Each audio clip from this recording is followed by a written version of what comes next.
चलिए शुरू करते हैं। आज का यह कार्यक्रम अनीश पत्रिका की तरफ से है, जिसके संपादक डॉक्टर विपिन कुमार सर हैं। और सबसे अच्छी बात यह है कि वे इस पत्रिका के संपादक होने के साथ ही काशी हिंदू विश्वविद्यालय हिंदी विभाग के प्राध्यापक भी हैं, मेरे गुरु हैं, उन्होंने मुझे पढ़ाया है।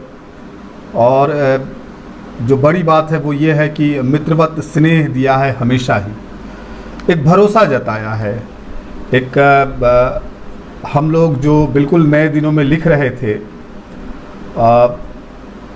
उन दिनों भरोसा किसी का मिल पाना बड़ा कठिन होता है। पता नहीं अब भी ये भरोसा कितना मिल पाया है और लोगों के बीच कितना बन पाया है, मैं नहीं जानता।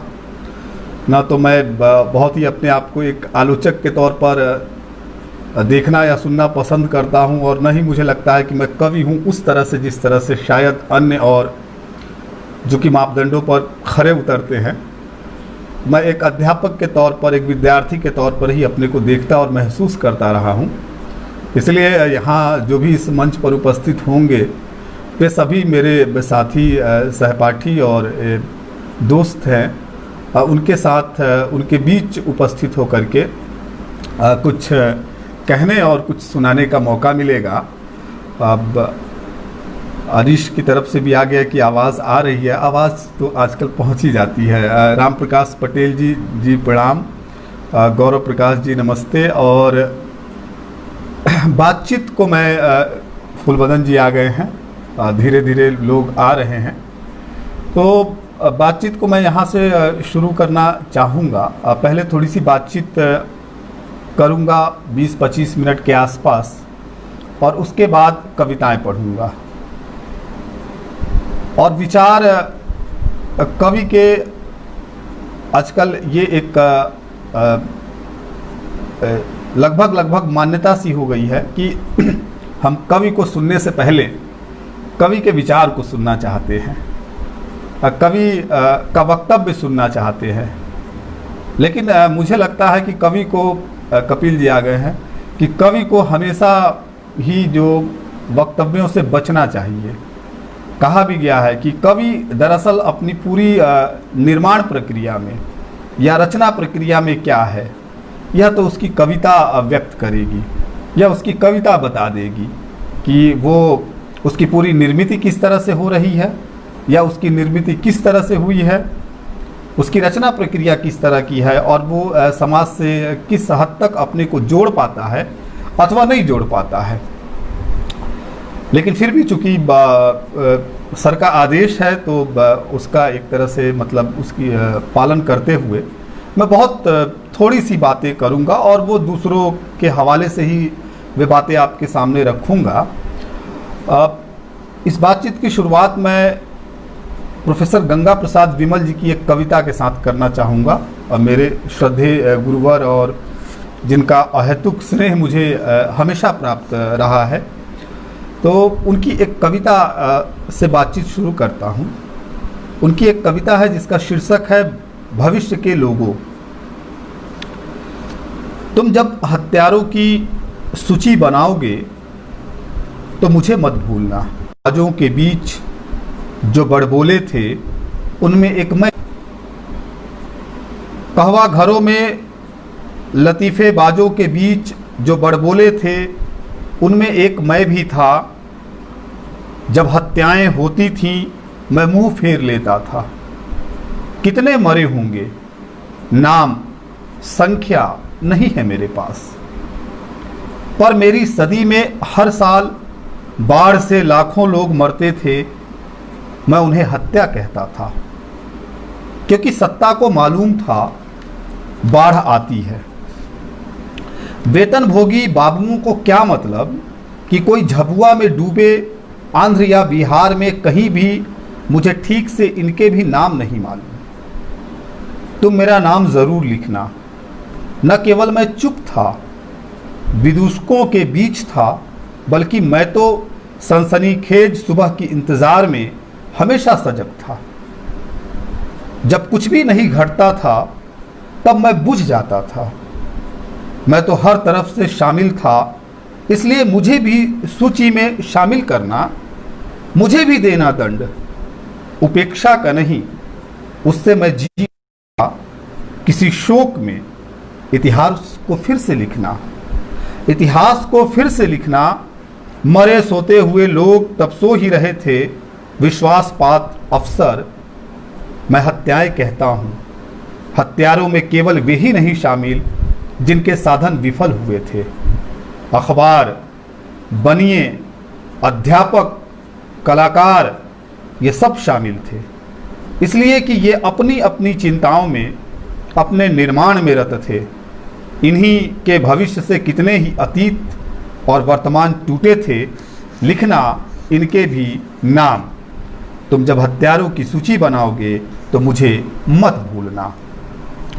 तो आप ये इस कविता के हवाले से देखिए कि गंगा प्रसाद विमल जी किस तरह से अपने समय को पकड़ने की कोशिश करते हैं और अपने इस समय में, जिस समय में हम हैं, जिसके बारे में बहुत सारी बातें हो चुकी है।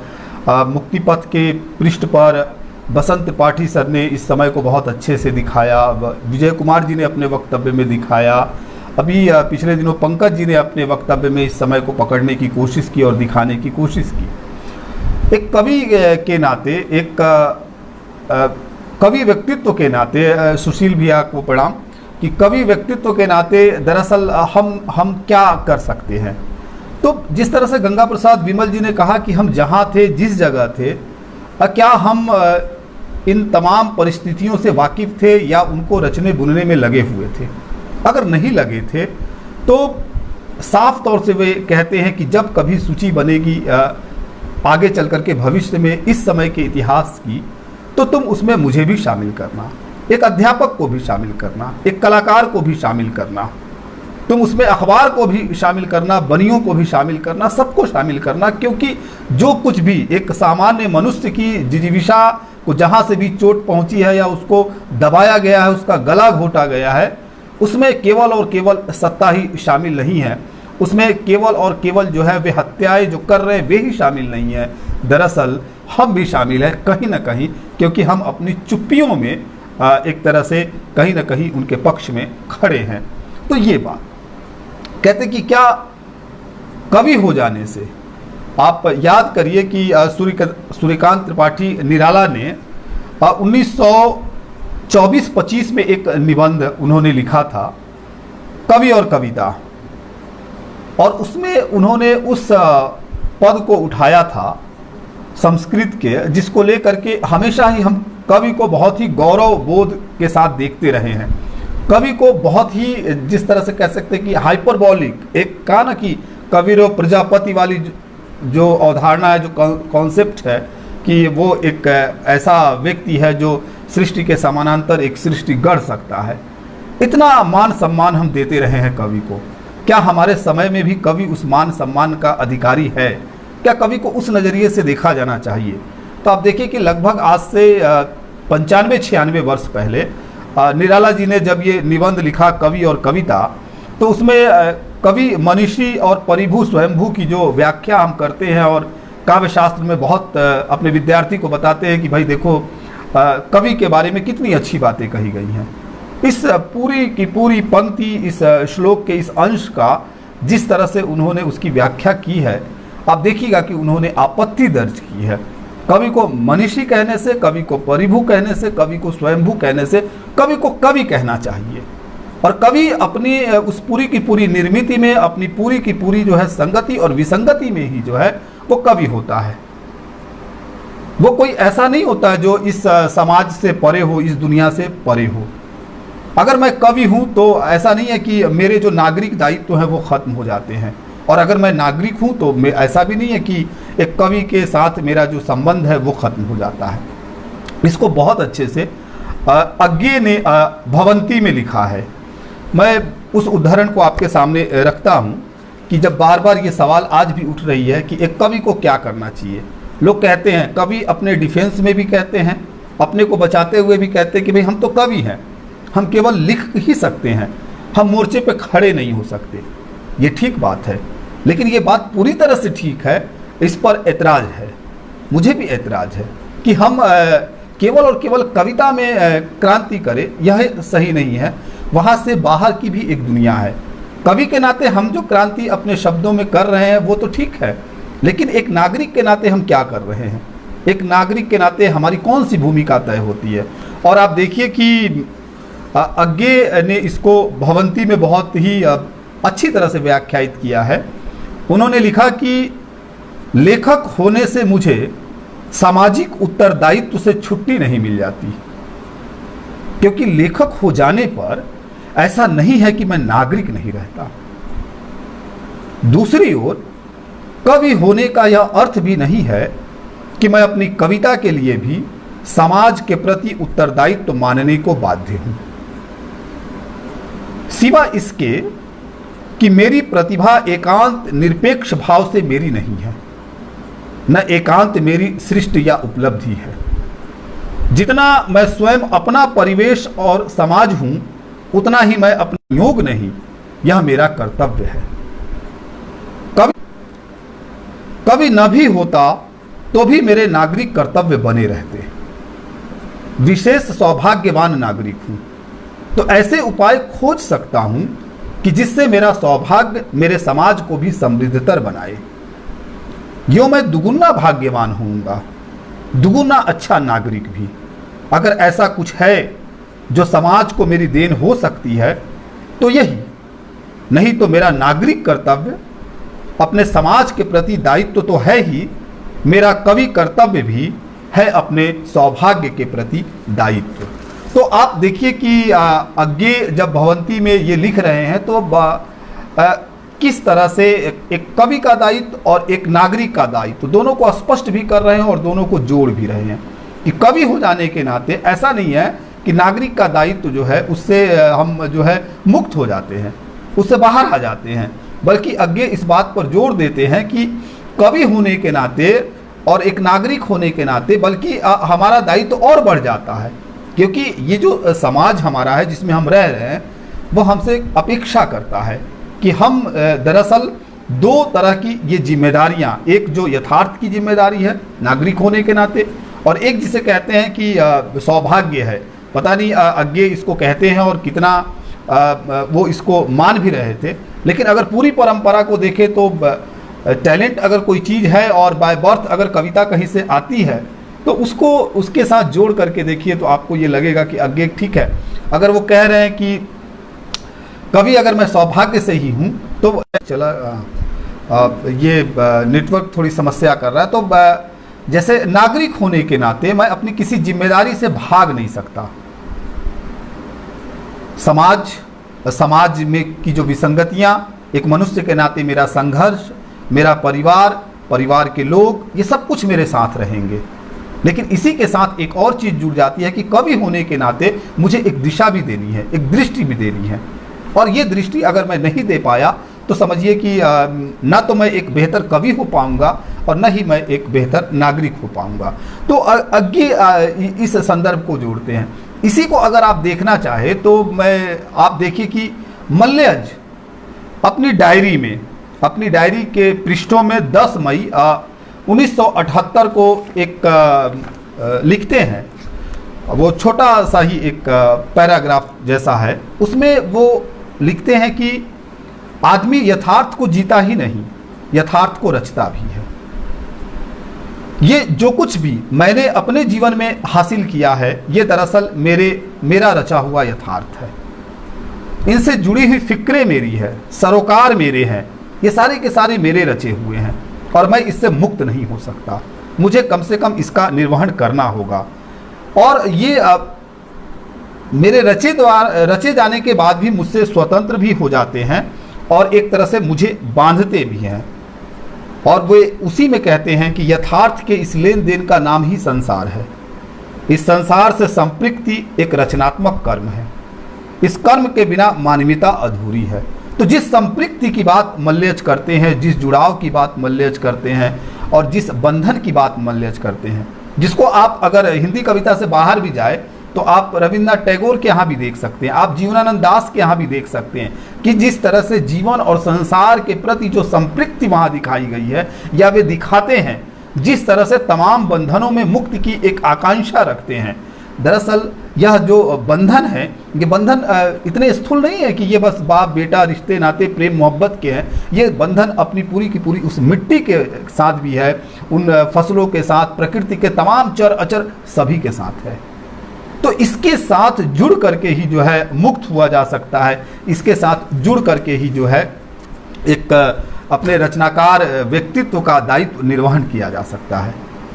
कभी ठीक है कि बहुत बड़ा काम नहीं करते, अगर कोई कहे कि सीधे सीधे तौर पर कभी क्या कोई बहुत बड़ा काम करता है, तो आप याद करिए, आपको एक संदर्भ में आपके सामने रखता हूँ कि फिराक साहब जब ज्ञानपीठ पुरस्कार ले रहे थे, उनको जब ज्ञानपीठ पुरस्कार मिल रहा था, तो 27 नवंबर 1970 को उन्होंने एक वक्तव्य दिया था।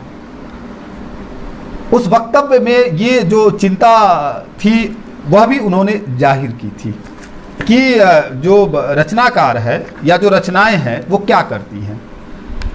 उन्होंने अपने वक्तव्य में ज्ञानपीठ पुरस्कार लेते समय जो वक्तव्य दिया था उसमें ये कहा था कि क्या वजह है हम शायरों अदीबों की इज्जत करते हैं। कोई मुसीबत किसी गज़ल के लिखने से दूर नहीं होती।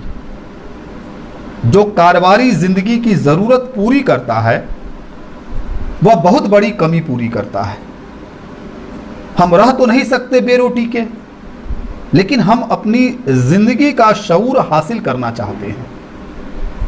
कवि हमें यह शऊर देता है, इससे हमारा परिचय कराता है।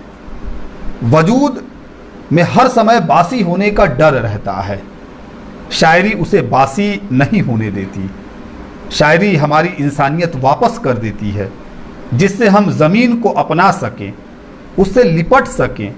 इसी कमी की पूर्ति का नाम कविता रचना है।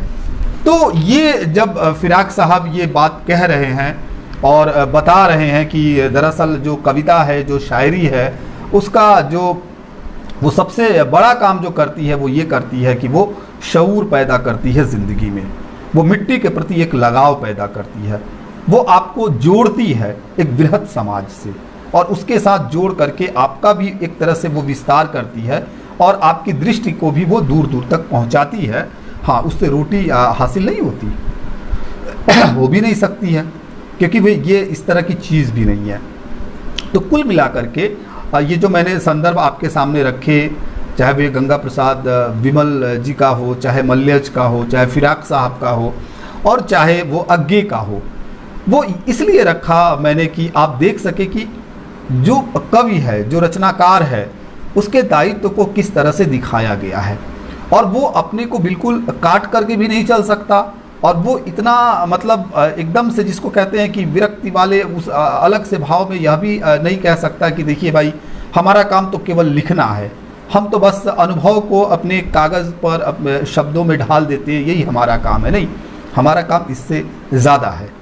अब एक कवि, मुझे तो कवि कहने में बड़ा ख़तरा महसूस होता है, लेकिन अगर मैं कविता कर रहा हूँ तो मैं अपनी कविता के लिए क्या सोचता हूँ, या मैं अपनी कविता में क्या बचाना चाहता हूँ या क्या बनाना चाहता हूँ। कविता के लिए मैं हमेशा ये सोचता रहा हूँ कि कविता में हम किन बातों पर सबसे ज़्यादा जोर दें, किस पर बल दें। मुझे लगता है कि मनुष्यता को बचाना ज़्यादा ज़रूरी है बनस्पत मनुष्य के बचाने के। हम दरअसल मनुष्य को बचाने पर तो जोर देते हैं, लेकिन हम मनुष्यता को बचाने पर कितना जोर देते हैं, ये आप देखिए कि कवि केवल और केवल इसी तरह से अपनी पूरी रचना प्रक्रिया को सार्थक नहीं कर सकता कि वो अपने समसामयिक घटनाओं पर, राजनीतिक घटनाओं पर कोई टिप्पणी कर दे, और उसको एक वह टिप्पणी भी कई बार क्या होता है कि बहुत लाउड होकर के आती है, बहुत उसमें लाउडनेस होती है। एक ऐसी प्रतिक्रिया जहाँ पर कवि आपको बहुत ही आवेश में आता हुआ दिखाई देगा, चीखता हुआ दिखाई देगा, चिल्लाता हुआ दिखाई देगा, और आपको ये लगेगा कि अब क्रांति हो जाएगी। ये कवि कम से कम क्रांति के माकूल कवि है। इसकी कविता लगभग वैसी कविता है जिससे क्रांति हो जाएगी। लेकिन आप देखिए कि हमारी ही परंपरा में जो बहुत ही महत्वपूर्ण रचनाकार रहे हैं, बहुत पीछे न जाइए तो कम से कम आप मुक्तिबोध के पास से ही आइए। आप कुंवर नारायण जी को ले लीजिए, आप केदार जी को ले लीजिए, इन कवियों को लेकर के देखिए तो आप देखेंगे कि इन्होंने अपने समय की विसंगतियों की जो शिनाख्त की है, जिस तरह से उसको पहचाना है, जिस तरह से उसकी नब्ज टटोली है, वो अद्भुत है। और वहाँ पर ऐसा भी नहीं है कि वो दिखेगा कि बहुत नगाड़ा पीट करके और ढोल बजा करके। दरअसल बहुत बड़ी बात और एक तरह से बदलाव की जो बयार है उसकी शुरुआत बहुत ही अच्छी तरह से हो सकती है। बस इसमें ये ज़रूरी हो जाता है कि आप विसंगतियों को पहचानते कैसे हैं। विसंगतियाँ सिर्फ ये नहीं है कि मनुष्य के साथ जो घट रहा है और बहुत कुछ बुरा हो जा रहा है, विसंगतियाँ इससे कहीं ज़्यादा है। विसंगतियाँ जितनी मनुष्य के साथ हैं उतनी और उससे कहीं ज़्यादा विसंगतियाँ हमारे आसपास के उस वातावरण के साथ है जिसके हुए बगैर हम हो ही नहीं सकते। हम केवल घरों की निर्मिति में, अपने भविष्य की निर्मिति में, रोजगार की तलाश में एक तरह से अपने को तो चमका सकते हैं, अपने यथार्थ को बेहतर तो कर सकते हैं, लेकिन जिस यथार्थ की हम निर्मिति है, जो यथार्थ हमको निर्मित करता है, जो यथार्थ हमको गढ़ता है, दरअसल उसको हम कैसे हासिल करें। हमारी चिंता में यह भी होना चाहिए, हमारी चिंता में यह भी होना चाहिए कि हम इस पृथ्वी के बारे में कितना सोचते हैं, हम इस पृथ्वी के साथ ही उस आकाश के बारे में कितना सोचते हैं, हम नदियों के बारे में कितना सोचते हैं, हम अगर मनुष्य हैं तो मनुष्य होते हुए हम प्रेम के बारे में कितना सोचते हैं, हम अपने दायित्व बोध के बारे में कितना सोचते हैं, हम कितना अप्रिशिएट करते हैं, हम कितना आगे लेकर के जाते हैं अपने पाठक को, या अपने पाठक का जो उसका आयतन है, जिसे मुक्तिबोध जी ने कहा अंतःकरण का आयतन, उसका विस्तार हम किस तरह से करते हैं। अगर ऐसा हम कुछ कर पाते हैं तब तो सच में आप मान लीजिए कि आपका कवि कर्म बहुत ही सार्थक है और सही चल रहा है। और ऐसा नहीं कर सकते हैं तब फिर थोड़ा सा मुश्किल है। और मुझे हमेशा ये लगता है कि मैं एक मनुष्य के तौर पर मानता हूँ कि भाई मैं बहुत इस तरह का कोई मनुष्य तो नहीं हूँ जो चुटकी बजाए और जिसके पास इतनी ताकत और क्षमता हो कि सब कुछ बदल जाए। हाँ, लेकिन इस तरह का मनुष्य ज़रूर हूँ जो ये समझ सकता है कि अगर संसार का दुख है, अगर किसी श्रम करने वाले का कोई दुख है, अगर नदियों का कोई अपना दुख है, पहाड़ का कोई अपना दुख है, पृथ्वी का कोई अपना दुख है, या आकाश की कोई अपनी पीड़ा है, तो दरअसल उसको मैं कैसे शब्दों में ढाल पाऊँ, उसको मैं कैसे आप तक पहुँचा पाऊँ, उसको मैं अपने पाठक तक कैसे पहुँचा पाऊँ। चाहे वो बहुत थोड़े ही मेरे पाठक हो सकते हैं लेकिन उन तक मैं कैसे जाऊँ, उनसे संवाद कैसे करूँ। मैं ये देखने और समझने की कोशिश करता हूँ कि मैं क्या वो चीज़ है जिसकी तरफ इशारा करूँ जिसे आने वाली पीढ़ी भी बचा ले, मेरा बेटा और मेरी बेटी भी जिसके लिए चिंतित हो जाए, और कम से कम वो ये सोचने पर विवश हों कि अगर मेरे पिता इसकी तरफ इशारा कर रहे हैं और बार बार इशारा कर रहे हैं तो कहीं ना कहीं इस चीज़ को बचाया जाना चाहिए, इसको संरक्षित किया जाना चाहिए, इसके साथ होना चाहिए, इसके बारे में सोचना चाहिए, इसके बारे में विचार करना चाहिए। एक कवि होने के नाते मेरा दायित्व केवल यही नहीं है कि मैं शब्दों को गढ़ दूँ, कविता की शक्ल में आपके सामने रख दूँ और दुनिया भर में इसका प्रसार कर दूँ। एक कवि होने के नाते यह भी मेरा है कि मैं अपने घर में और अपने आसपास एक कैसा वातावरण गढ़ूँ, एक कैसी निर्मिति करूँ, अपने बच्चों के लिए कैसी निर्मिति करूँ। क्या वे सजग हैं? जितनी सजगता मेरी है क्या मेरे बच्चों की उतनी सजगता है? साहित्य की क्या उस तरह की कोई समझ बनी है? क्या हम अब जिस काम को कर रहे हैं, अगर हम अध्यापक ही हैं या विद्यार्थी ही हैं, तो एक विद्यार्थी के तौर पर हम इन पूरे संदर्भों को कैसे समझ पा रहे हैं, एक अध्यापक के तौर पर इनको कैसे समझ पा रहे हैं और इसके साथ कैसे जुड़ पा रहे हैं। तो जब तक ये जुड़ाव नहीं होगा, जब तक ये संपृक्तता, जिसको मल्ल्या जी ने कहा ना कि जब तक ये संपृक्तता नहीं होगी, जब तक जिसे कहते हैं ना कि एक अटूट रिश्ता हम प्रकृति के साथ, चर और अचर के साथ नहीं बनाएंगे, तब तक आप चाहे जो भी कविता लिख लीजिए, शब्दों की जितनी जादूगरी करनी है कर लीजिए, आप अगर दुख की अनुभूति नहीं कर सकते हैं, अगर आपने अपनी तरह से उसको कहीं जिया नहीं है, यहाँ सवाल ये भी आएगा कि जिया और महसूस किया हुआ, आप महसूस भी करके अच्छा कर सकते हैं और जिया है तब तो बहुत अच्छा है, तो उसको कैसे ले जाएं। तो कविता से या मेरी जिम्मेदारी बस जो होती है या मैं जो अपेक्षा करता हूँ या मुझे लगता है कि मेरे पाठक को करनी चाहिए, वो ये करनी चाहिए कि मैं दरअसल अपने पाठक के अंतर मन को दरअसल बदल पा रहा हूँ या नहीं, मैं उनको सोचने के लिए विवश कर पा रहा हूँ कि नहीं, मैं उनको बेचैन कर पा रहा हूँ कि नहीं। और बेचैनी ये केवल तत्कालिक नहीं, बेचैनी ये केवल और केवल समसामयिक और राजनीतिक घटनाओं के प्रति नहीं। दरअसल क्या है कि जिसे कहते हैं ना कि बड़ी जो विसंगतियाँ, वे विसंगतियाँ जो हमें दिखाई नहीं पड़ती, कभी अगर महत्वपूर्ण हो जाता है तो वो इसलिए महत्वपूर्ण हो जाता है कि जिन विसंगतियों की तरफ हम अमूमन दृष्टि नहीं डालते। एक सामान्य पाठक की पकड़ से जो उसकी मुट्ठी से फिसल जाती हैं विसंगतियाँ, एक सामान्य नागरिक की मुट्ठी से फिसल जाती हैं वो सारी की सारी विसंगतियाँ। तो उन विसंगतियों की तरफ इशारा करना, उनको पहचान लेना, उनकी नब्ज टटोल लेना और उनको जो है शब्दों में ढाल करके अपने पाठक के सामने छोड़ देना, रख देना कि देखो ये तुम्हारा समय है और ये सिर्फ तुम्हारा समय नहीं है, ये आने वाला समय है, ये वो समय है जो वास्तव में कठिन है और इसके साथ तुम्हें कैसे मुठभेड़ करना है। और सबसे बड़ी बात तो जो है वो ये है कि एक कवि के तौर पर मैं ये महसूस करता हूँ कि विसंगतियाँ जो कुछ भी है या जो कुछ भी समाज में घट रहा है, दरअसल मेरा पाठक बाद में उसमें शामिल है, मेरा श्रोता बाद में उसमें शामिल है, सामान्य नागरिक बाद में उसमें शामिल है, पहले तो मैं शामिल हूँ। मैं उन तमाम बदलावों में, तमाम विसंगतियों में और तमाम तरह के विद्रूपों में खुद को शामिल करता हूँ कि दरअसल अगर ये जो कुछ भी हो रहा है उसमें कहीं ना कहीं मैं भी शामिल हूँ और मैं अपने को उससे मुक्त नहीं कर सकता। ये चालाकी नहीं चलेगी, कवि के हवाले से ये चालाकी नहीं चलेगी, कविता के हवाले से ये चालाकी नहीं चलेगी। इसे भविष्य माफ़ नहीं करेगा कि आप अपना सब कुछ, अपनी पूरी चेतना को समेट लीजिए और ये कहिए कि हमारे समय का जो पाठक है, हमारे समय का जो श्रोता है या हमारे समय का जो नागरिक है वो विसंगतियों को नहीं समझ पाता, हम विसंगतियों को समझ पाते हैं। ये नहीं चलेगा। दरअसल उन विसंगतियों और उसकी त्रासदी और उसकी निर्मित में एक कवि भी शामिल है और उसे ये बात स्वीकार करनी चाहिए, उसे इसके साथ आना चाहिए और सबसे पहले अपने को टारगेट करना चाहिए, अपने को भी देखना चाहिए, टटोलना चाहिए कि वो अपनी कविता में कितना ईमानदार है, अपने जीवन में कितना ईमानदार है। अगर कविता और जीवन की ईमानदारी में फाक है, अगर वो कविता में जो है वो जीवन में नहीं है और जीवन में जो है वो कविता में नहीं है, तो फिर उसको जो है एक तरह से उस कवि की विश्वसनीयता खतरे में है, जिसकी तरफ बार बार मुक्तिबोध इशारा कर रहे थे। तो इस विश्वसनीयता को बचाए रखना, इसको बनाए रखना और इसके हवाले से कवि कर्म करना, ये मुझे लगता है कि ज़्यादा बेहतर है।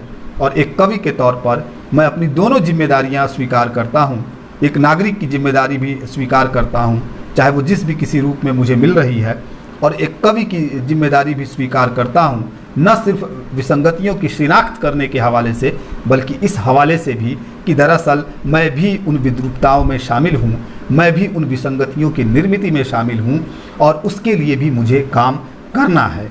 इस तरह तो मुझे लगता है कि ये 30 मिनट, लगभग आधा समय मैंने बातचीत के लिए रखा था और ये आधा समय लगभग हो गया। इस बीच बहुत सारे लोग जुड़े, वीरेंद्र सर जुड़े, सदानंद सर जुड़े, बहुत और लोग भी जुड़े हैं। मैं अपने श्रद्धेय और गुरुजन सबको प्रणाम करता हूं। तेज प्रताप कह रहे हैं, हाँ तेज प्रताप जी, मुझे मालूम है कि आज निदा साहब का जन्मदिन है और इस नाते भी ये दिन बहुत ही महत्वपूर्ण हो जाता है। वे अपने आप में एक महत्वपूर्ण रचनाकार हैं, तो उन पर मैं बाद में उन अपने शेर के हवाले से बात करूंगा। अब आइए, अगर आपकी इजाज़त हो तो मैं कविताएं शुरू करूं, कविता पाठ शुरू करूं। और मुझे एक डर भी लगता है कि पता नहीं मेरी वैचारिकी से आप कितना सहमत हो पाएंगे, नहीं हो पाएंगे। और कवि की संपूर्ण जो वैचारिकी है वो उसकी कविता ही होती है। उसका सुख, उसका दुख, उसका बनना और उसका बिगड़ना, सब कुछ उसकी कविताओं में शामिल होता है। तो आइए मैं काव्य पाठ शुरू करता हूँ। और पहली कविता जो मैं पढ़ने जा रहा हूँ उसका शीर्षक है वह तोड़ना जानती है। जब भी घर में कहीं कुछ भी टूटने की आती है आवाज़, हम समझ जाते हैं इसमें शामिल होगी वह जो मेरी नन्ही बेटी है। जब भी घर में कहीं कुछ भी टूटने की आती है आवाज़, हम समझ जाते हैं इसमें शामिल होगी वह जो मेरी नन्ही बेटी है। छन सी आवाज़ के साथ ही आती है उसकी मुस्कुराहट, जो उसके डर से कहीं ज़्यादा चमकदार होती है।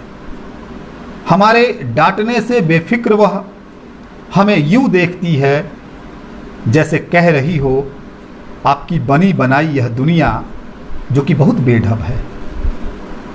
आपकी बनी बनाई यह दुनिया जो कि बहुत बेढब है, मुझे हुबहू कबूल नहीं। इसी तरह तोड़ते तोड़ते एक दिन मैं तोड़ दूंगी दुनिया की सारी उठी हुई दीवारें। कि आपकी बनी बनाई यह दुनिया जो कि बहुत बेढब है, मुझे हुबहू कबूल नहीं। इसी तरह तोड़ते तोड़ते एक दिन मैं तोड़ दूंगी दुनिया की सारी उठी हुई दीवारें। तोड़ना इतना सकारात्मक है, उस नन्ही सी लड़की के साथ रहते हुए मैंने पहली बार जाना है।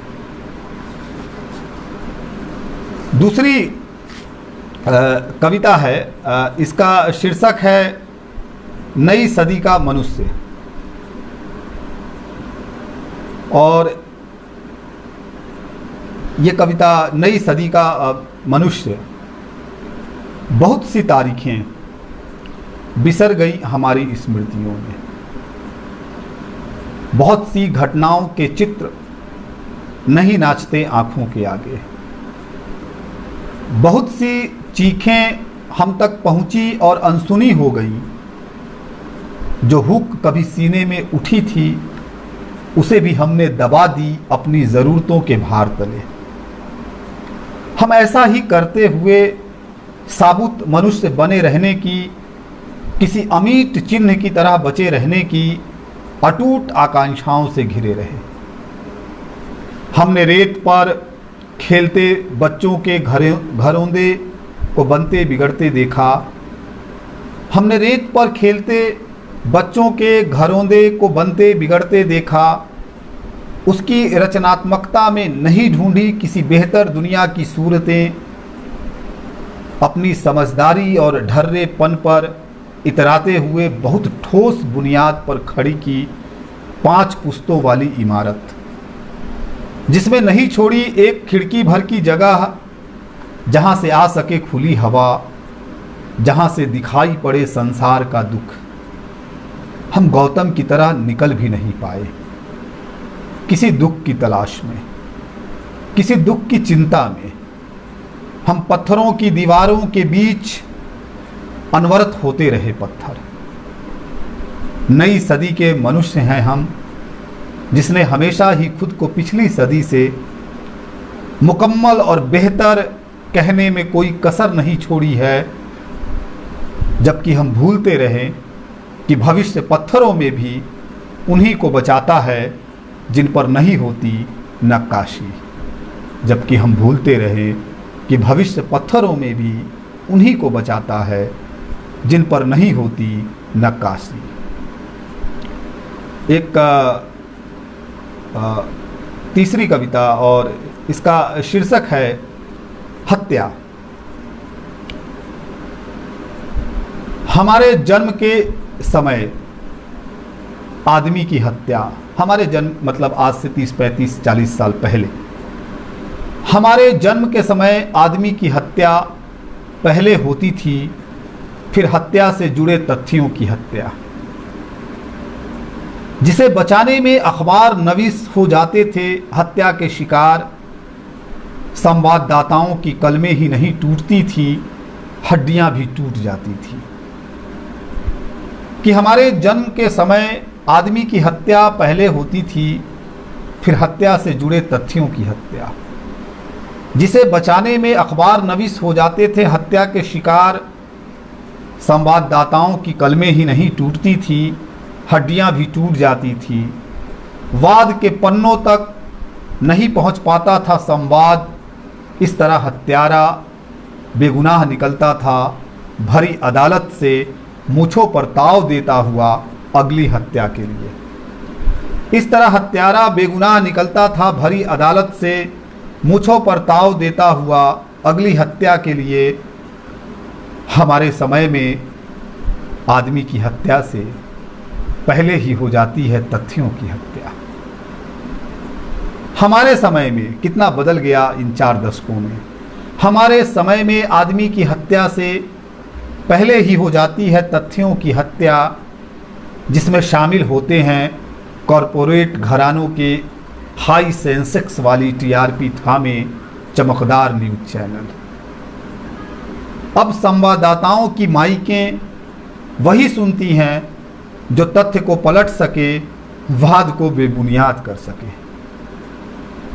अब संवाददाताओं की माइकें वही सुनती हैं जो तथ्य को पलट सके, वाद को बेबुनियाद कर सके।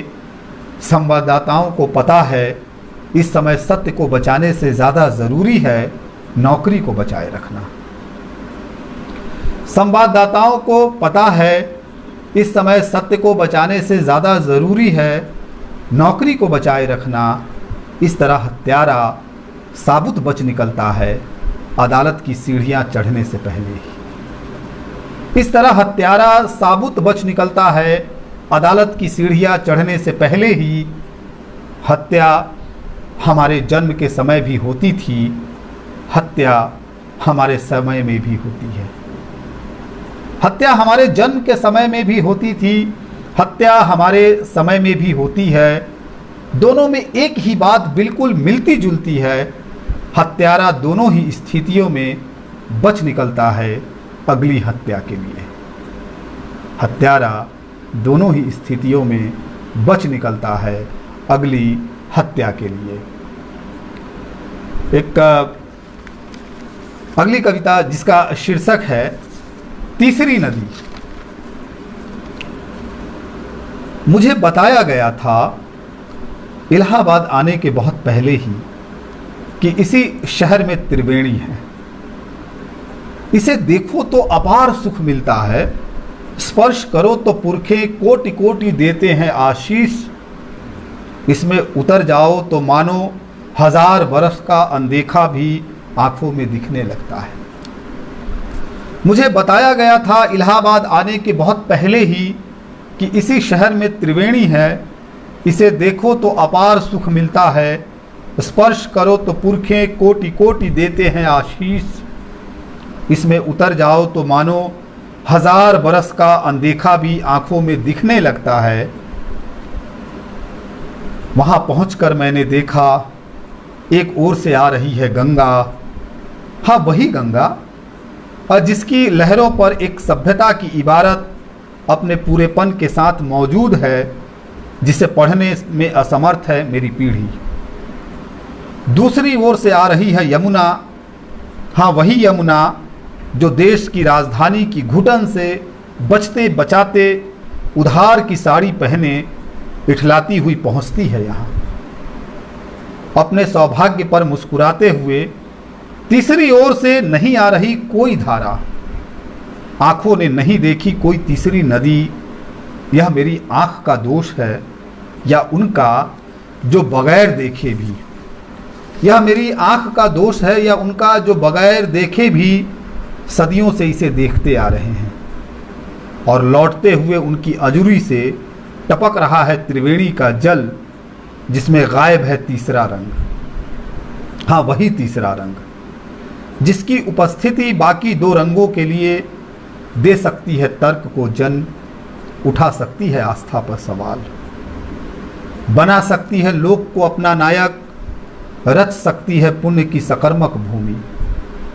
लौटते हुए त्रिवेणी के तट से मैं हर किसी की निगाह में ढूंढ रहा वह तीसरी नदी। लौटते हुए त्रिवेणी के तट से मैं हर किसी की निगाह में ढूंढ रहा हूँ वह तीसरी नदी जिसे सदियों पहले किसी के पुरखे उठा ले गए थे अपनी अजूरी में।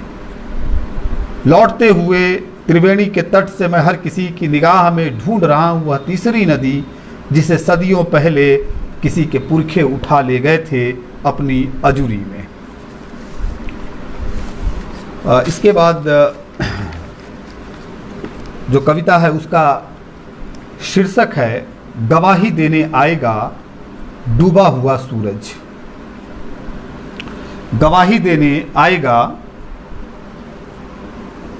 डूबा हुआ सूरज। जो कुछ भी हो रहा है वह बिला जाएगा हमारी आंखों से, यहां तक कि हमारे कैमरों से भी। बहुत खामोश हो जाएंगी मासूमों की चीखें हृदय की तलहटी में। हम हर सांस के साथ अटा लेंगे दिल में कुछ और ही, छोड़ते हुए हर जरूरी सांस। रात की बेचैनी को महसूस सकने के वास्ते नहीं छोड़ेंगे कमरों में एक भी खुली खिड़की, और रोशनदान तो बंद कर दिए थे हमने पिछली ही सदी में अपने घरों के। कि रात की बेचैनी को महसूस सकने के वास्ते नहीं छोड़ेंगे कमरों में एक भी खुली खिड़की, और रोशनदान तो बंद कर दिए थे हमने पिछली ही सदी में अपने घरों के। हम खर्राटों भरी नींद से जागेंगे, नहीं नहीं उठेंगे। चेतना का गला रेतते हुए जी हुजूरी में निकल जाएंगे, लौटते हुए अपनी देह पर लादे हुए अपनी ही लाश। लौटते हुए अपनी देह पर लादे हुए अपनी ही लाश, जीवित होने का झूठा प्रमाण पत्र बांटेंगे। हमसे मिलने वाले भी, हमसे बतियाने वाले भी बहुत कुछ ऐसा ही कर रहे होंगे। हमसे मिलने वाले भी, हमसे बतियाने वाले भी बहुत कुछ ऐसा ही कर रहे होंगे। हम एक दूसरे की विवशता को समझेंगे, दबी हुई हंसी से करेंगे स्वागत ताकि बरकरार रहे अपनापा। हम निर्मम होते हुए भी अति सहृदय होने का स्वांग रचेंगे।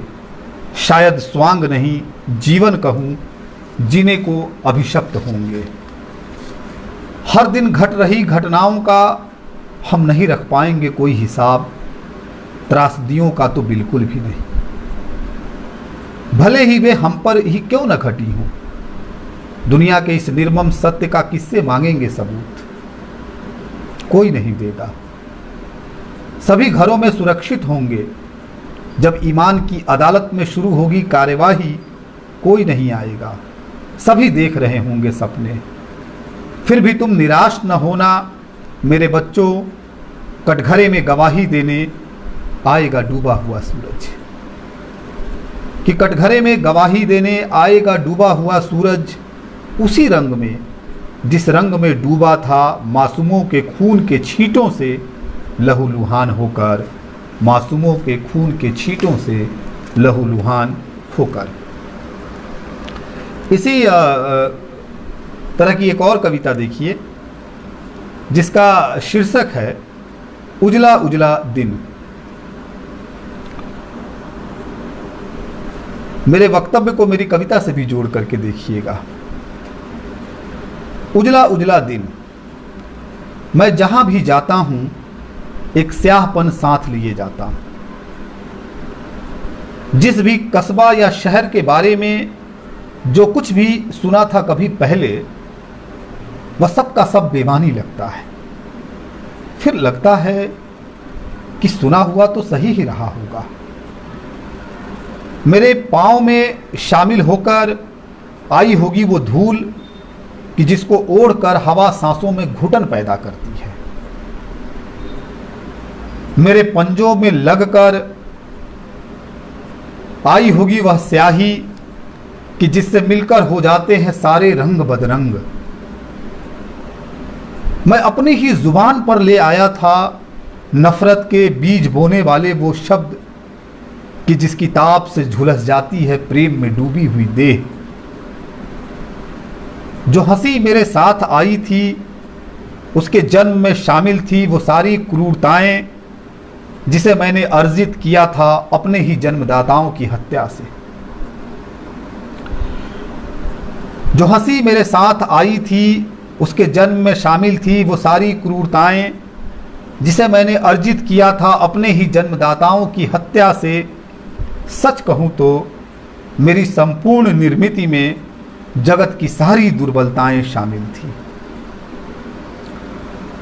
सच कहूं तो मेरी संपूर्ण निर्मिति में जगत की सारी दुर्बलताएं शामिल थीं। मेरे मस्तिष्क में ठूसे गए थे दुनिया के सारे स्याह किस्से। मैं निशित से भी ज्यादा घना था अपनी पूरी बनावट में। मैं निशित से भी ज्यादा घना था अपनी पूरी बनावट में। इसी से पूरे विश्वास के साथ कहता हूं, हर कस्बा, हर शहर मेरे आगमन से पहले उतना ही पवित्र था जितना कि तुम्हारी नींद में दिखाई देने वाला उजला उजला दिन, जितना कि तुम्हारी नींद में दिखाई देने वाला उजला उजला दिन। और एक कविता मेरे समय में इस शीर्षक से भी आप सुनिए। और ये लगभग सारी कविताएं अपने समय के साथ जुड़ती हैं या नहीं जुड़ती हैं, ये तो आप इसका निर्णय लेंगे। लेकिन मैंने जो महसूस किया है एक दोहरे दायित्व वाले व्यक्ति के तौर पर, वो आपके सामने है। मेरे समय में जब तापमान के बढ़ने भर से जल रहा हो सारा का सारा जंगल, जल रहे हो अभी अभी जन्मे छौने। मेरे समय में जब तापमान के घटने भर से पत्थर हो जाती हो नदियां, जमीन बन जाती हो कब्र, मेरे आसपास के लोग नागरिक बने रहने का ख्वाब देखते हैं। मेरे आसपास के लोग नागरिक बने रहने का ख्वाब देखते हैं। मेरे द्वारा चुनी गई सरकार अपनी उदारता का डंका पीट रही होती है।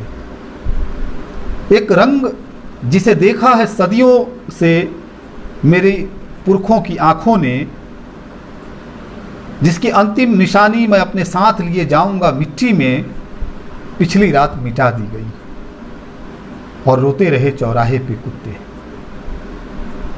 एक रंग जिसे देखा है सदियों से मेरी पुरखों की आंखों ने, जिसकी अंतिम निशानी मैं अपने साथ लिए जाऊंगा मिट्टी में, पिछली रात मिटा दी गई और रोते रहे चौराहे पर कुत्ते।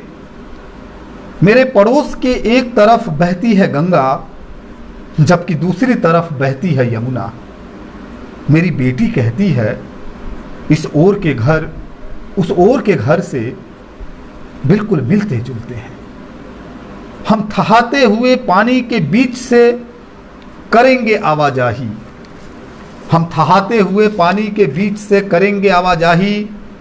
हम पुल के सहारे नहीं, एक दूसरे तक पहुंचेंगे अपने अपने पांवों के सहारे, रेत और नमी को महसूसते हुए। यह सब सुनते हुए मैं जैसे नींद में हूं।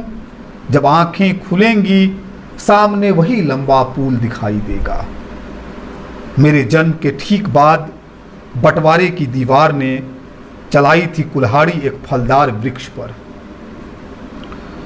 मेरे जन्म के ठीक बाद बंटवारे की दीवार ने चलाई थी कुल्हाड़ी एक फलदार वृक्ष पर, कि जिसके बाद हर मौसम में बिलखते रहे बच्चे और उदास होती रही दोपहरी। मेरे होश संभालते ही आरी से रेत दिया गया था पड़ोस का पीपल, कि जिसके बाद हमने सुग्गे को हमेशा पिंजरे में ही देखा। बाकी बचे पक्षी किधर गए आज तक नहीं जान पाया। मुझे हमेशा लगता रहा कि किसी रोज सूरज उगेगा मेरे समय में।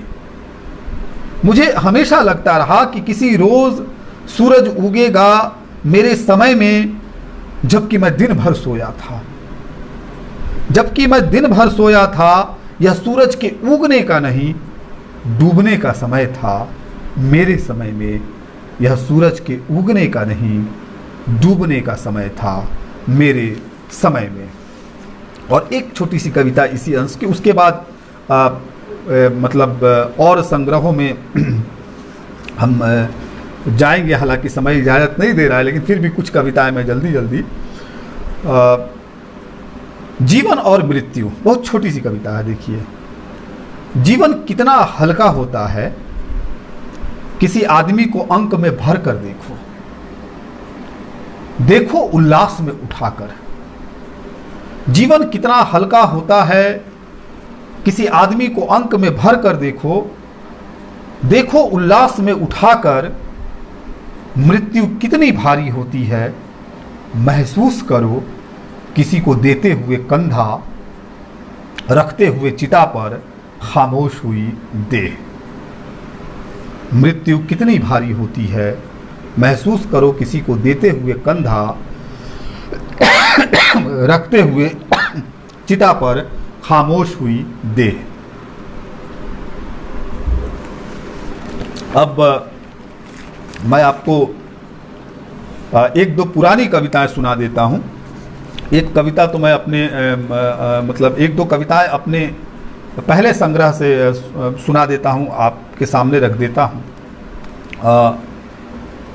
जिसे वे बच्चा देखना चाहते हैं। मेरे अग्रज और मेरे मित्र इससे वाकिफ़ हैं, इस संग्रह से। उसकी एक कविता मैं पढ़ना चाहूँगा, बाकी कविताओं से तो आप वाकिफ़ हैं। जो कविता का संग्रह का जो शीर्षक था वो भी आप वाकिफ़ है, लेकिन एक बिल्कुल ही अलग तरह की एक मैं कविता आपके सामने रखना चाहता हूँ। और आप देखिए कि इसका शीर्षक है, कौन थे वे लोग, कौन थे वो लोग, या कौन थे वे लोग वो लोग। सुनिएगा, थोड़ी सी लंबी है। यूं तो हम नहीं थे प्रत्यक्षदर्शी उसके। आज तेज प्रताप जी बिल्कुल मुझे लगता है एक दो कविताओं के बाद मैं गज़लों पर आ जाऊंगा और सुनाऊंगा। आप हैं तो मैं गज़लें सुनाऊंगा, आप निश्चिंत रहिए। और वैसे भी आज निदा साहब का जन्मदिन है, तो एक दायित्व तो ये बढ़ जाता है। बाकी विपिन सर अगर नहीं रोकेंगे, थोड़ा समय अगर छूट थोड़ी दे देंगे, 10 मिनट 15 मिनट ज़्यादा की, तो ये पूरा कर दूंगा मैं। कौन थे वो लोग। यूं तो हम नहीं थे प्रत्यक्षदर्शी उसके, बाप दादा भी नहीं थे। पुरखे पुरनियों की भी कौन सी पीढ़ी थी हमें नहीं मालूम। हमें नहीं मालूम कि हम द्रविड़ या आर्य थे, किसके पुजारी थे, धर्म क्या था, आए कहां से थे, रह कहां रहे थे। हमें बहुत कुछ नहीं मालूम, फिर भी हमें लगता है कि हम थे। हम गंगा के साथ थे, प्रेमी राजा शांतनु की तरह। हम आर्यावर्त के साथ थे, भीष्म पितामह की तरह। हम ही कहीं धृतराष्ट्र, कहीं विदुर थे, कहीं दुर्योधन, कहीं युधिष्ठिर थे। दानवीर कर्ण भी तो हम ही थे। हम ही गांधारी और कुंती थे, हम ही पांचाली और सुभद्रा भी। और क्या ऐसा नहीं था कि हम ही छलिया कृष्ण भी थे। मन नहीं मानता कि हम नहीं थे। यह जो रगों में दौड़ता खून है, यह दस्तावेज है हजारों हजार साल पहले हमारे कुछ न कुछ होने का। यह जो रगों में दौड़ता खून है, यह दस्तावेज है हजारों हजार साल पहले हमारे कुछ न कुछ होने का। हम वह नहीं थे जिसे किसी इतिहास ने नहीं दी जगह, साहित्य ने भी कोई नाम नहीं दिया, सिवाय इसके कि वह समूह थे, भीड़ थे, योद्धा थे। वैसे तो पूरे महासमर में तलवार उन्हीं की टूटी थी। हर दाव पेच से अलग होने के बावजूद उसकी साजिश का शिकार वही थे। हमने सुना है कुरुक्षेत्र के रण में यही कोई 5 लाख लोग बलि चढ़े थे। हम नहीं जानते कौन थे वे लोग, कहां से आए थे, क्या हुआ उनकी संतानों का। शायद हस्तिनापुर में उन्हें जगह नहीं मिली। वे हारे हुए दल के योद्धा पुत्र थे। विजयी पांडवों ने नहीं दी जमीन। जीवन की तलाश में भटकते भटकते जंगल की ओर गए, जंगल में रहते रहते आदिवासी हो गए। हमारी स्मृतियों में जिंदा है महाभारत, इसीलिए तो हम आज भी लड़ते नहीं लड़ाते हैं। सत्ता के हर समीकरण के गणितज्ञ भी हम ही हैं। उनकी स्मृतियों में युद्ध की कलाबाजियां, जिसे उन्होंने छुटपन में बाप दादा को लड़ते देखकर सीख लिया था और जो देते आ रहे हैं पीढ़ी दर पीढ़ी को, शायद यह सोचकर कि किसी दिन जब और फैलेगा हस्तिनापुर, कि शायद यह सोचकर कि किसी दिन जब और फैलेगा हस्तिनापुर, जंगल की तरफ उनके वंशज लामबंद हो जाएंगे इस फैलाव के खिलाफ। हम कौरव पांडवों की संतानें हैं, वे गुमनाम योद्धाओं की। हम हस्तिनापुर के उत्तराधिकारी हैं, वे जर जंगल जमीन के। हम हस्तिनापुर के उत्तराधिकारी हैं, वे जर जंगल जमीन के। तो ये कविताएं थी। विपिन सर ने आदेश दे दिया है, उन्होंने समय मुझ पर छोड़ दिया है, लेकिन फिर भी मुझे लगता है कि कविताएं कुछ और बचा के भी रखनी चाहिए। बहुत सी आपकी सुनी हुई भी है। जन्मादि लेखक संघ इलाहाबाद के पृष्ठ पर भी बहुत सारी कविताएं मैंने सुनाई थी, आपको कई कविताएं वहाँ भी देख सकते हैं। और राम इकबाल भैया ने भी कहा है और तेज प्रताप भी कह रहे हैं, तो मैं कुछ गज़लें आपको सुना देता हूँ अपने समय से जोड़ करके और समय के आसपास से, कि आप देखिए। एक तो बिल्कुल ही जो है ताज़ा गज़ल आपके सामने है यहाँ से, और इसमें भी आप महसूस करिए कि शायरी केवल हुस्न व इश्क तक ही महदूद नहीं है, वहीं तक सीमित नहीं है, उससे बहुत आगे जाती है। अपने समय को कैसे वो पहचानती है और कैसे आप तक ले जाती है, यह भी देखिए। और ये जो गज़लें और इसका जो पाठ है, ये आज के शायर निदा फाजली जिनका जन्मदिन है, एक तरह से उनको समर्पित है, अनीस के इस फेसबुक पृष्ठ के हवाले से। एक गज़ल है जिसका मतलब सुनिए कि किसी के काम आने का रहे जज्बा हमेशा, कि किसी के काम आने का रहे जज्बा हमेशा, परिंदा आदमियत का रहे जिंदा हमेशा। कि किसी के काम आने का रहे जज्बा हमेशा, परिंदा आदमियत का रहे जिंदा हमेशा।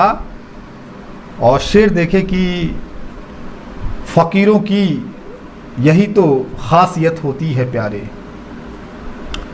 कि फ़कीरों की यही तो खासियत होती है प्यारे, झुकाकर ख्वाहिशों को पाँव में रखना हमेशा।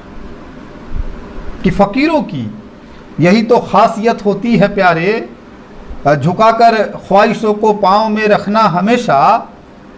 और शेर देखे कि उसे आसानी से फुसला नहीं सकता है कोई, उसे आसानी से फुसला नहीं सकता है कोई, वो अपनी जेब में रखता है आईना हमेशा।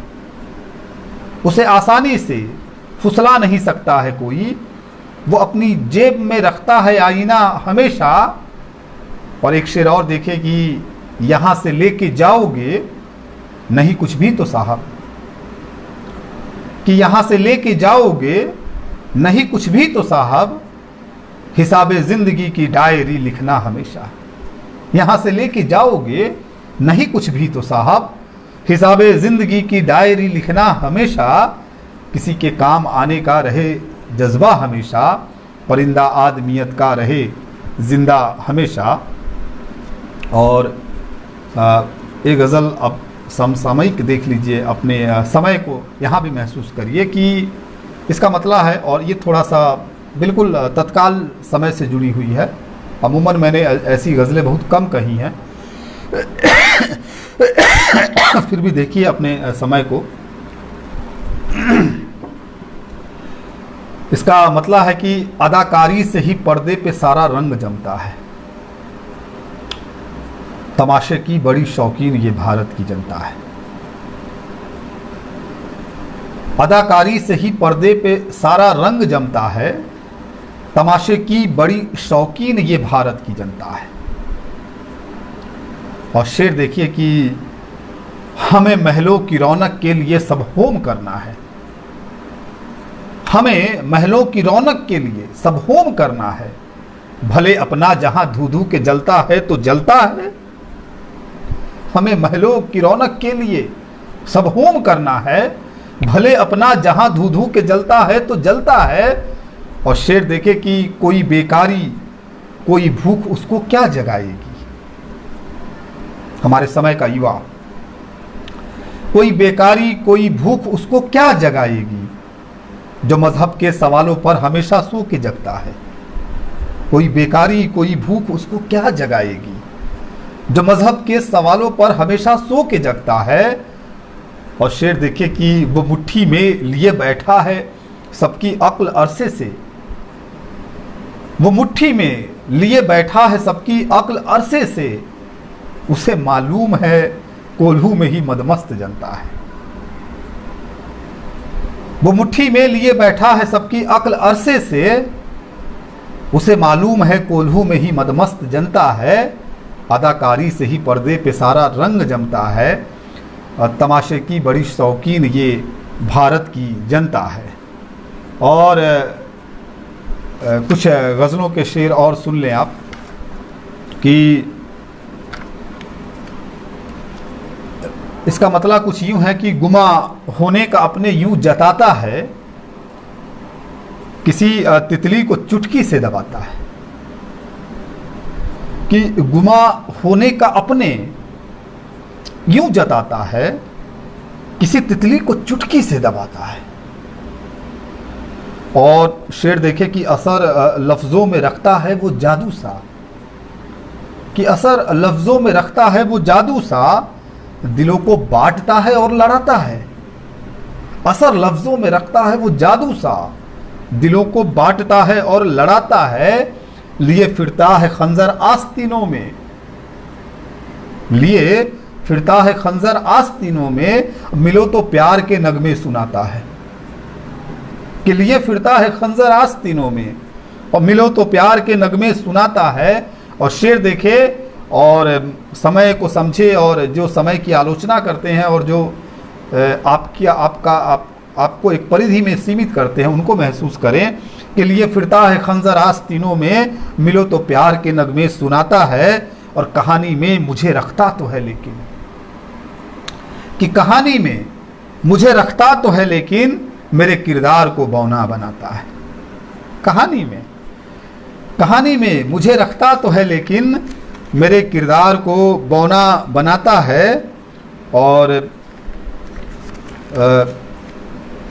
कुछ एक आज गज़लों की और शेर सुन लीजिए कि कुछ तो वो जो आप लोगों को बहुत पसंद है, एक दो गज़लें वैसी सुना रहा हूँ आपको। एक का तो मतलब ही है कि वक्त की नब्ज़ पे पकड़ रखना, हाथ में अपने ये हुनर रखना। वक्त कैसा है ये कोई और नहीं बताएगा, और बताएगा तो वो बरगला भी सकता है आपको। इसलिए ये ज़रूरी हो जाता है कि वक्त की नब्ज़ पर जो है आप खुद ही पकड़ रखिए, उसको खुद ही टटोलने की कोशिश करिए और अपना रास्ता खुद तलाशिए। तो वक्त की नब्ज़ पे पकड़ रखना, हाथ में अपने ये हुनर रखना। ख्वाब दिल में उतर के नाचेंगे, चांद की आंख पे नजर रखना। कि ख्वाब दिल में उतर के नाचेंगे, चांद की आंख पर नजर रखना।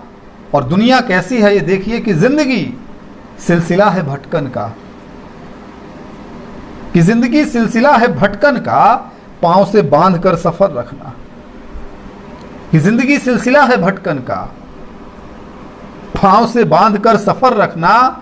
और जिस्म नाजुक हो फूल सा लेकिन बात में अपने तुम असर रखना। कि जिस्म नाजुक हो फूल सा लेकिन बात में अपने तुम असर रखना।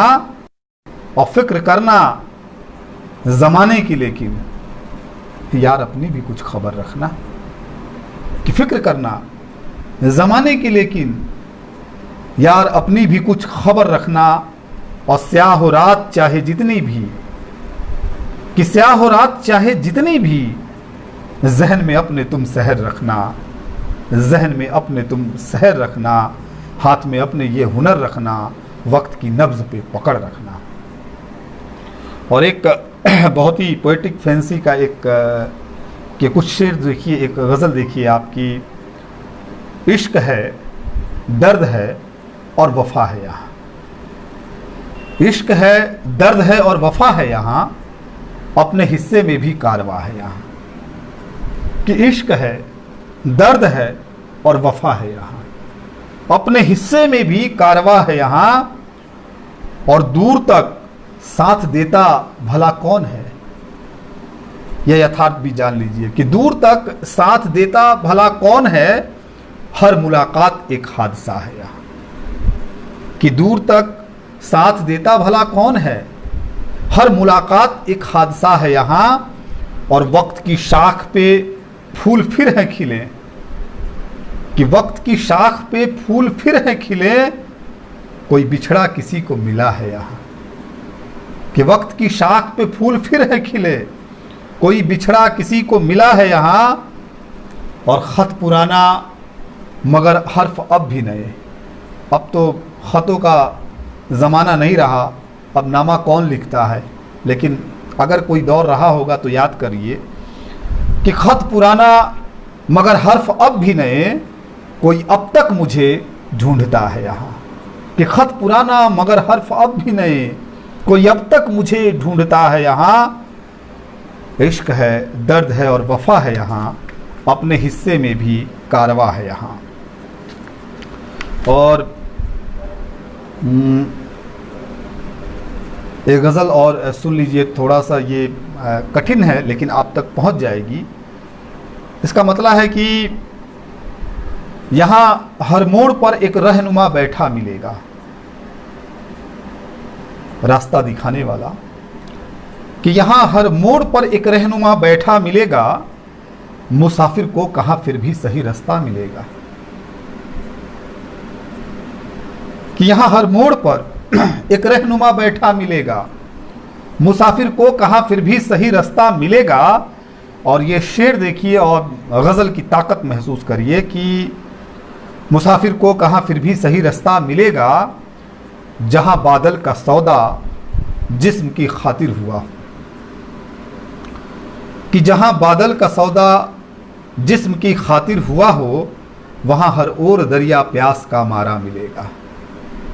कि जहाँ बादल का सौदा जिस्म की खातिर हुआ हो, वहाँ हर ओर दरिया प्यास का मारा मिलेगा। और ये शेर देखिए और अपने को महसूस करिए कि तरक्की तो वसूलेगी यूं कीमत आदमी से। कि तरक्की तो वसूलेगी यूं कीमत आदमी से, वो हिस्सा भीड़ का होगा मगर तनहा मिलेगा। कि तरक्की तो वसूलेगी यूं कीमत आदमी से, वो हिस्सा भीड़ का होगा मगर तनहा मिलेगा। और किसी का चांद बादल का निवाला हो चलेगा। कि किसी का चांद बादल का निवाला हो चलेगा, किसी के हिस्से का सूरज यहाँ डूबा मिलेगा। कि किसी का चांद बादल का निवाला हो चलेगा, किसी के हिस्से का सूरज यहाँ डूबा मिलेगा। यहाँ हर मोड़ पर एक रहनुमा बैठा मिलेगा, मुसाफिर को कहाँ फिर भी सही रास्ता मिलेगा। और बस एक गज़ल और सुनाऊंगा और उसके बाद वो दो शेर जो तेज प्रताप जी ने कोट किया था, मुझे लगता है कि बहुत ज़्यादा सुनाना भी ठीक नहीं है, कुछ बचा के रखना चाहिए। और मैं एक ऐसा कवि शायर हूँ जो बहुत नहीं लिखता, बहुत कम लिखता है, तो वैसे भी इतना नहीं है मेरे पास कि मैं कुछ बचा करके रख लूँ अपने लिए। तो एक गज़ल इससे अपने को जोड़िए और आपको कैसा होना चाहिए ये महसूस करिए। कि मतलब है कि जो जायज़ था वो करना चाहिए था, जो जायज़ था वो करना चाहिए था, हमें खुद से भी लड़ना चाहिए था, जो काम अक्सर हम नहीं करते। कि जो जायज़ था वो करना चाहिए था, हमें खुद से भी लड़ना चाहिए था। और शेर देखे कि सज़ा खुद को मिली तो याद आया, कि सज़ा खुद को मिली तो याद आया कहीं हमको मुकरना चाहिए था। कि सज़ा खुद को मिली तो याद आया कहीं हमको मुकरना चाहिए था। किसी वादे पे जीकर हम ये समझे कि किसी वादे पे जीकर हम ये समझे किसी वादे पे मरना चाहिए था। कि किसी वादे पर जीकर हम ये समझे किसी वादे पे मरना चाहिए था। और मोहब्बत तुमसे उलझा तो ये जाना कि मोहब्बत तुमसे उलझा तो ये जाना संवरने को बिखरना चाहिए था। कि मोहब्बत तुमसे उलझा तो ये जाना संवरने को बिखरना चाहिए था। और जफ़ा से अपनी जो डरते नहीं हो, अपने अत्याचार से, बहुत सारे अत्याचारी लोग इससे नहीं डरते, वे करते चले जाते हैं। कि जफ़ा से अपनी जो डरते नहीं हो वफ़ा से उनकी डरना चाहिए था। कि जफ़ा से अपनी जो डरते नहीं हो वफ़ा से उनकी डरना चाहिए था।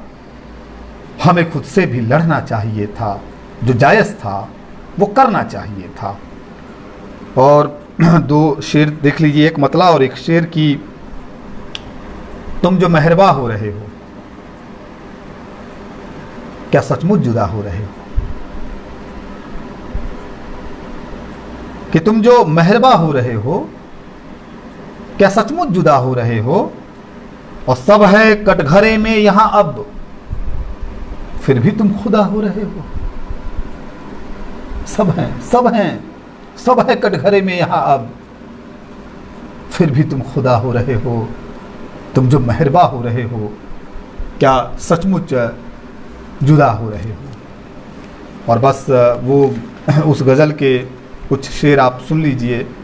उसमें कम ही शेर है, मैं सारे शेर सुना देता हूँ जो एक तरह से मेरे उस्ताद को भी बहुत प्रिय है, तेज प्रताप जी को भी बहुत प्रिय है और बहुत सारे लोगों को ये बहुत प्रिय है।